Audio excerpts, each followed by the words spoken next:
faire ici? Encore un hit que vous avez découvert. Ivoire TV. Ivoire TV.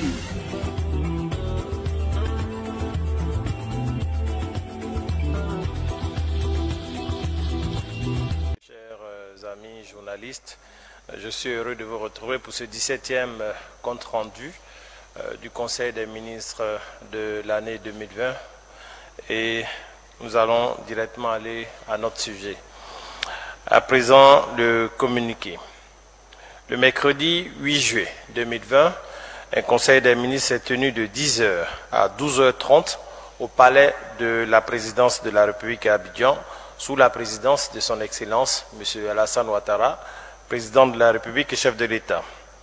L'ordre du jour de cette réunion comportait des mesures générales comprenant des projets de loi, d'ordonnances et de décrets, des mesures individuelles, des communications et enfin quelques points divers.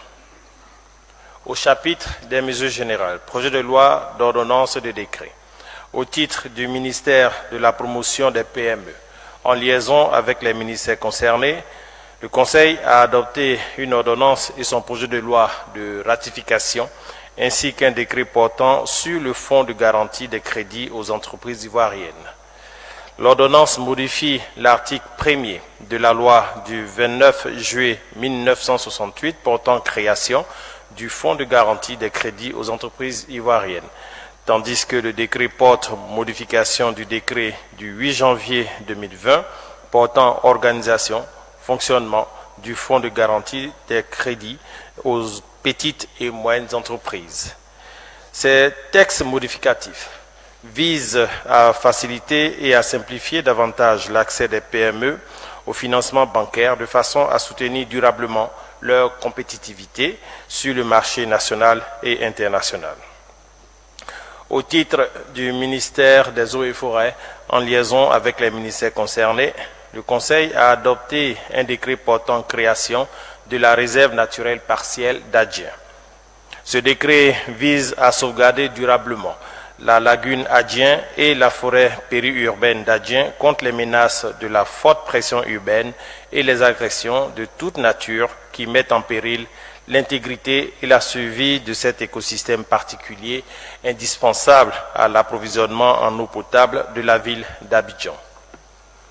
Au titre du ministère de l'Agriculture et du Développement rural, en liaison avec les ministères concernés, le Conseil a adopté un décret portant reconnaissance de l'organisation interprofessionnelle agricole de la filière riz. Cette mesure vise à favoriser une meilleure structuration des organisations professionnelles de la filière en vue d'accompagner efficacement le gouvernement dans la mise en œuvre du programme initié pour satisfaire l'ensemble des besoins de consommation nationale en riz de bonne qualité produit localement. Au chapitre des mesures individuelles, au titre du ministère de la promotion de la riziculture, en liaison avec les ministères concernés, le Conseil a donné son accord en vue de la nomination de M. Ba Mahamadou Moustapha, expert financier, en qualité de liquidateur de l'ex-Office national de développement de la riziculture. Au titre du ministère des Affaires étrangères, le Conseil a donné son accord en vue de la nomination de M. José Carlos de Araujo Leitao en qualité d'ambassadeur extraordinaire et plénipotentiaire de la République fédérative de Brésil près la République de Côte d'Ivoire avec résidence à Abidjan, et de M. Nippon Pet Prapas en qualité d'ambassadeur extraordinaire plénipotentiaire du Royaume de Thaïlande près la République de Côte d'Ivoire avec résidence à Dakar au Sénégal. Au chapitre des communications, au titre du ministère de l'Éducation nationale et de l'enseignement technique et de la formation professionnelle, en liaison avec les ministères concernés, le Conseil a adopté une communication relative à la situation de l'encadrement pédagogique. Compte tenu des recrutements d'enseignants effectués ces dernières années qui nécessitent un encadrement de proximité, le Conseil a décidé de procéder à la nomination d'inspecteurs de l'enseignement pour intensifier l'encadrement, le suivi, le contrôle et l'évaluation du rendement pédagogique national. Ainsi, il est prévu la nomination de 135 inspecteurs, dont 90 inspecteurs de l'enseignement secondaire général, de l'enseignement technique et de la formation professionnelle, et 45 inspecteurs de l'enseignement préscolaire et primaire, chefs de circonscription. Au titre du ministère de la Sécurité et de la Protection civile, le Conseil a adopté une communication relative à la célébration de la Journée internationale de destruction des armes légères et de petit calibre. La célébration de cette journée, qui rappelle le danger que constitue la circulation illicite et non contrôlée d'armes à feu, dissimulables et manipulables aisément, aura lieu du 13 au 17 juillet 2020 à Abidjan. Cette édition sera marquée par une cérémonie de destruction d'armes légères et de petit calibre, couplée à une remise de machines de marquage d'armes aux forces de défense et de sécurité. Au titre du ministère de l'Économie et des Finances, en liaison avec les ministères concernés, le Conseil a adopté une communication relative à la recrudescence des activités illégales de placement d'argent. En dépit des mesures arrêtées par le gouvernement pour lutter contre le phénomène de placement illégaux d'argent ou de sociétés dites d'agrobusiness apparues entre 2016 et 2017, de nouveaux acteurs ont vu le jour sous forme de marketing de réseau. Ces structures qui proposent des souscriptions en ligne assorties de promesses d'importants retours sur investissement. Ces structures qui proposent des souscriptions en ligne assorties de promesses d'importants retours sur investissement par le biais de sites Internet n'ont pas de localisation géographique connue en Côte d'Ivoire, contrairement aux sociétés d'agrobusiness localisables par une implantation physique. Environ 30 000 personnes sur le territoire national ont souscrit au service de ces structures. Aussi, au regard des risques réels que présentent ces activités illégales de placement financier et dans le but de protéger l'épargne des populations, le Conseil ordonne la cessation immédiate de toutes ces activités ainsi que la fermeture des sites Internet concernés. Il enjoint également aux promoteurs la restitution intégrale du capital souscrit de chaque adhérent sous peine de poursuite judiciaire. Le Conseil invite par ailleurs les populations à plus de vigilance et de prudence en évitant toute opération de placement de leur épargne dans ce type d'activité. Au titre du ministère de la modernisation de l'administration et de l'innovation du service public, en liaison avec les ministères concernés, le Conseil a adopté une communication relative à la mise en place d'un guichet unique du service public administratif dénommé la Maison du Citoyen. La Maison du Citoyen est une plateforme à la fois physique et électronique conçue pour offrir aux usagers connectés ou non du service public une porte d'entrée unique regroupant un large éventail de produits et de services offerts par l'administration en elle-même, les collectivités territoriales, les établissements publics nationaux et les structures privées bénéficiant d'une délégation de services publics. La création de ce portail public vise à centraliser notamment l'information administrative et la production de documents administratifs pour réduire les délais de délivrance ainsi que les coûts induits, de façon à rapprocher le service public des populations, surtout dans le contexte actuel de la pandémie de la COVID-19. Au titre du secrétariat d'État auprès du ministre de l'Éducation nationale, de l'enseignement technique et de la formation professionnelle, chargé de l'enseignement technique et de la formation professionnelle, le Conseil a adopté une communication relative à l'organisation des examens de fin d'année scolaire 2019-2020 de la formation professionnelle. Débuté le lundi 9 septembre 2019 et prévu pour prendre initialement fin le vendredi 31 juillet 2020, l'année scolaire 2019-2020 a été réaménagée du fait de la fermeture des établissements en raison de la pandémie de la COVID-19. Aussi, le nouveau calendrier proroge l'année scolaire jusqu'au 14 août 2020 afin de prendre en considération le volume horaire d'enseignement requis pour valider l'année scolaire. Ainsi, les examens de fin d'année ont débuté ce mardi 7 juillet pour prendre fin le mardi 11 août 2020 et la session 2020 enregistre ce jour 17 084 candidats autour des épreuves du certificat d'aptitude professionnelle CAP, du brevet d'études professionnelles BEP et du brevet de technicien BP ainsi que du brevet professionnel BP. Aussi, compte tenu du contexte actuel de la pandémie de la COVID-19, les mesures ci-après ont été prises afin de préserver les candidats de toute contamination. Il s'agit en l'occurrence de l'organisation de la session en 2 phases, une phase d'admissibilité et une phase de stage en lieu et place du déroulement simultané de la formation et des stages en entreprise. Il s'agit aussi de la mise en ligne des convocations. Chaque candidat devra imprimer sa convocation avant de se rendre dans son centre de composition. Sans oublier la déconcentration de l'organisation des épreuves physiques et sportives, EPS, au niveau des directions régionales. Et enfin, le réaménagement des ateliers et l'allègement des travaux pratiques. Mesdames et messieurs, au chapitre des divers, vous noterez que le Conseil des ministres de la semaine prochaine aura lieu le mardi 14 juillet 2020, de même que se tiendra ce même jour, le 14 juillet 2020, un Conseil national de sécurité sur les questions sanitaires. Nous venons ainsi de terminer le compte-rendu de notre Conseil de ce jour. Je me rends disponible pour vos différentes questions sur ce compte-rendu. Merci beaucoup. Puis bien sûr, après nous aborderons les questions diverses.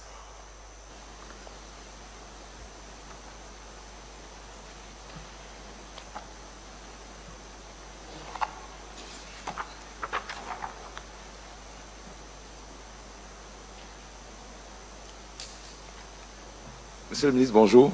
Bonjour. Je suis Adama Bakayoko de Radio Côte d'Ivoire. Je voulais qu'on revienne un peu sur le marketing social. Il y a tellement de sites qui sont sur les réseaux. Est-ce qu'on peut avoir quelques noms?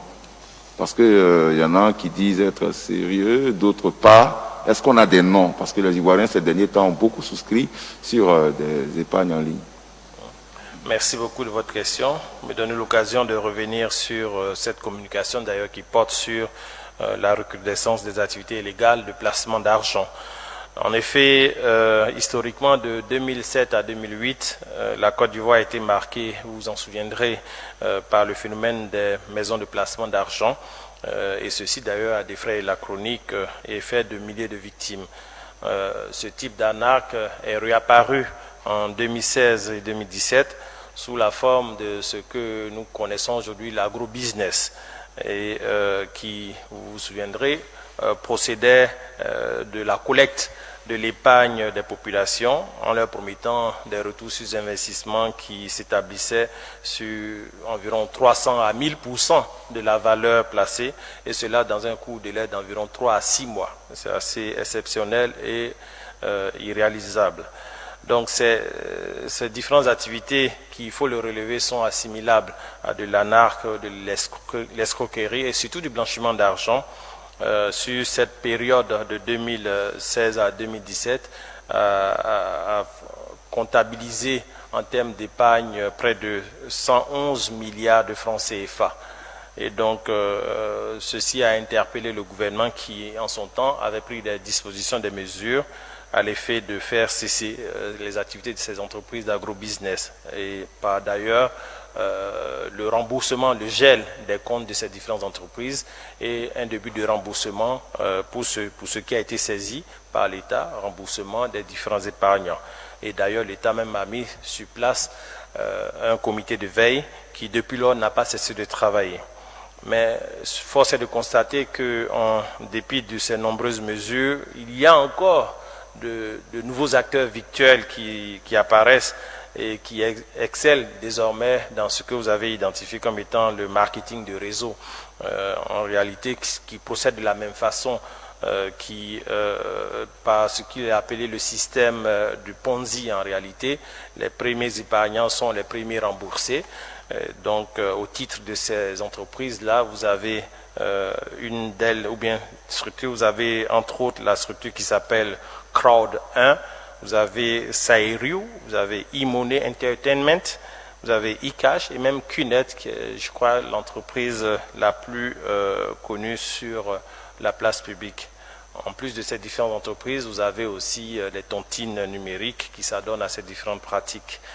Globalement, le comité de veille qui a été mis en place a identifié dans ce nouveau phénomène près de 30 000 personnes qui ont souscrit et qui, si leurs intérêts n'étaient pas gérés, risqueraient de créer quelques problèmes que ce soit au niveau social. Et c'est ainsi que, au vu de ces différents risques, l'État de Côte d'Ivoire a décidé de prendre des mesures très fermes sur le sujet. Et ces mesures adoptées par le Conseil des ministres portent sur l'instruction ferme qui est donnée, en l'occurrence la cessation immédiate de toutes ces activités illégales sur toute l'étendue du territoire national. Sans oublier que le Conseil a ordonné la restitution intégrale par les promoteurs de ces activités de l'intégralité du capital souscrit par les adhérents ivoiriens sous peine de poursuite et même d'emprisonnement si nécessaire. Et cela doit être connu. Et je pense que l'État de Côte d'Ivoire va être assez ferme sur le sujet. Une autre mesure adoptée par le Conseil des ministres a été d'instruire la fermeture immédiate de tous les sites identifiés et de suspendre leur accès par les différentes populations et ensuite, bien sûr, inviter nos frères et sœurs à plus de vigilance et de prudence lorsqu'il s'agit de placer son argent dans ce type d'activité pour éviter toutes sortes de surprises. Je vous remercie. D'autres questions, mesdames et messieurs?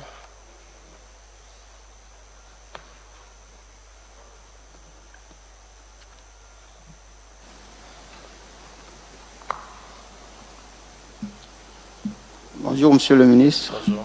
Je suis Ibrahim Sekou Kone, journaliste à Le Côte d'Ivoirien et à le Banco.net.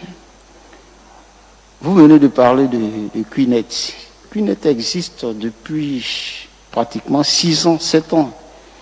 Mais est-ce que la décision du Conseil des ministres n'est-elle pas, je pense, médecin après la mort? Parce que moi, je ne comprends pas un gouvernement aussi rigoureux,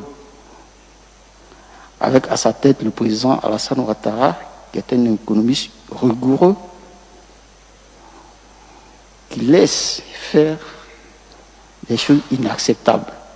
Vous venez de parler de la restitution des gains de ces structures-là. Comment est-ce que ces gains-là pourront être restitués, Monsieur le ministre? Merci. Merci beaucoup. Je note le mot responsable dans votre propos, mais je pense que la responsabilité est d'abord individuelle avant de revenir à l'État de Côte d'Ivoire.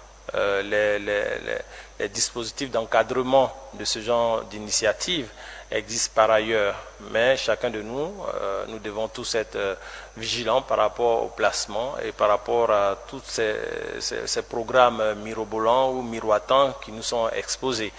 Donc, d'où le message d'alerte qui est lancé aux différentes populations.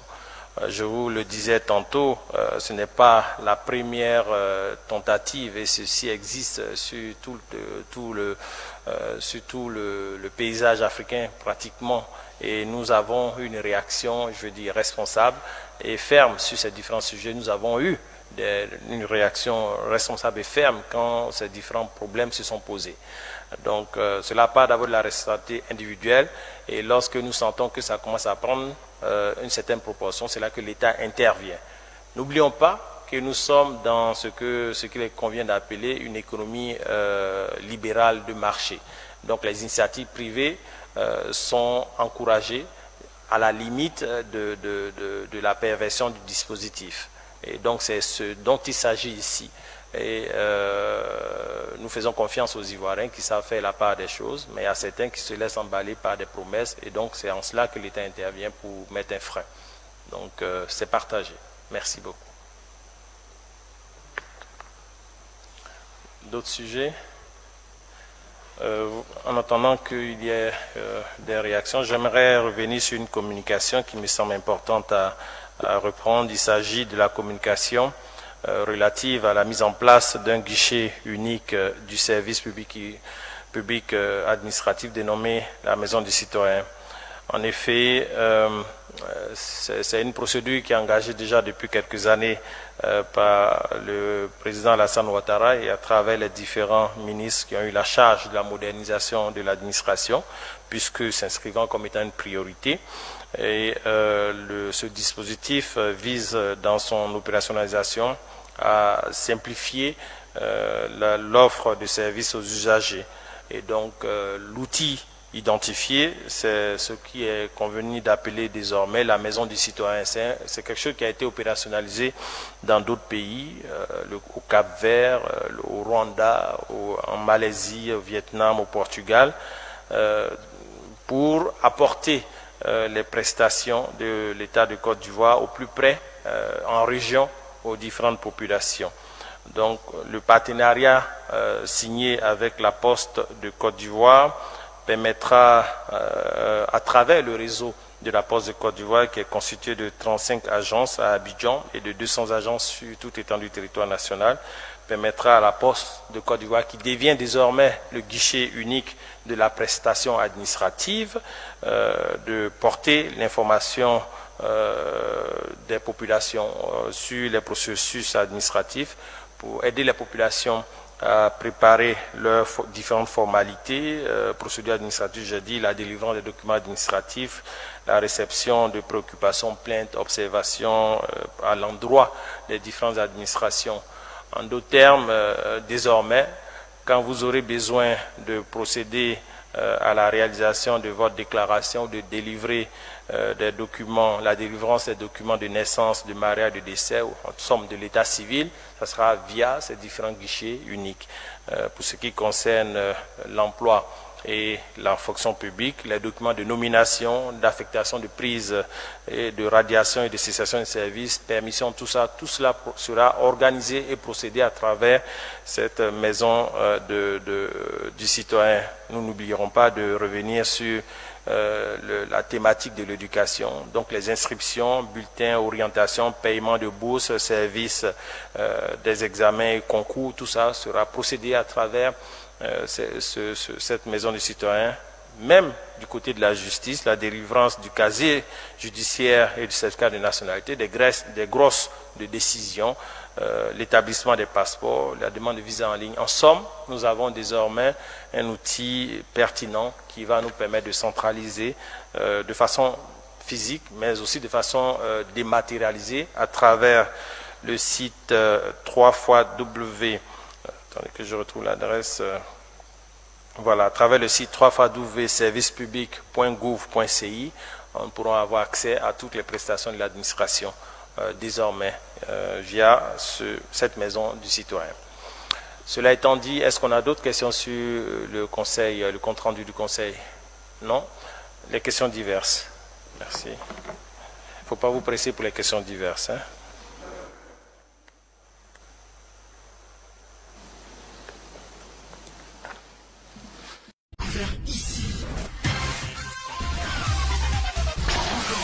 Que vous avez découvert Ivoire TV.